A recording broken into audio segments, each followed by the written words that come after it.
لو انت حياتك ضايعه ومتلخبطه ومش عارف ازاي توصل لهدفك، فاسمع الثلاث نصايح دول، اكتر نصايح خرجت بيهم من 2025 وهدخل بيهم 2026، اهم النصايح اللي هتسمعها. يلا بينا. السلام عليكم ورحمه الله وبركاته، ازيكم عاملين ايه؟ يا رب تكونوا بالف خير. حبايبي واخواتي، كل سنه وانتم طيبين. قبل اي كلام، لايك سبسكرايب تعليق حلو زيك، ويلا بينا نخش على فيديو النهارده. نيجي بقى على اول نصيحه، وهي سامح نفسك.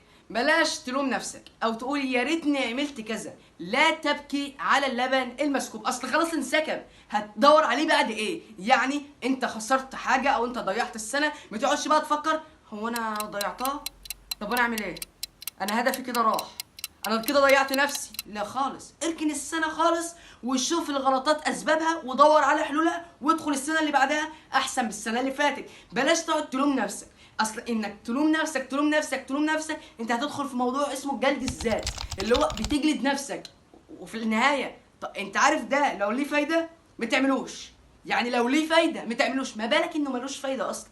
هو بيخليك تتاخر بس، تفضل قاعد سرحان بس، تضيع في نفسك بس. نيجي بقى على النصيحه الثانيه، وهي قدر قيمه وقتك. الوقت اهم سلاح ليك.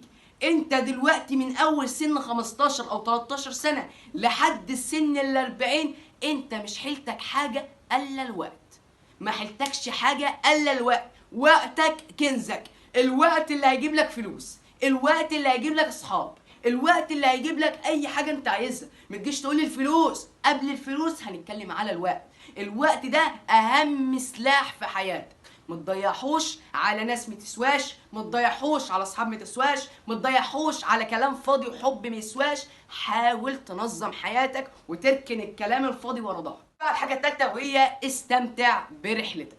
مش معنى اني بقول لك وقتك مهم وسلاحك وكده يبقى انت ما تخرجش او ما ترفعش عن نفسك. لا، طالما اشتغلت بجد رفع عن نفسك، طالما اشتغلت بجد العب وافرح واخرج واعمل كل ما في بدالك. اهم حاجه وقتك اللي انت بتستمتع بيه برحلتك، حاول ما تستمتعش بيه مع ناس ما تسواش. وكده يبقى فيديو النهارده خلص. ما تنساش تحجز معايا في بتاع اونلاين، هكون على الرقم اللي نزلت لكم الشاشه ده، وهيكون بسعر رمزي جدا اقل من نص دولار ب 25 جنيه، يعني ببلاش حرفيا. برضه ما تنساش تطور من نفسك على طور من ذاتك وتستكشف. سلام عليكم.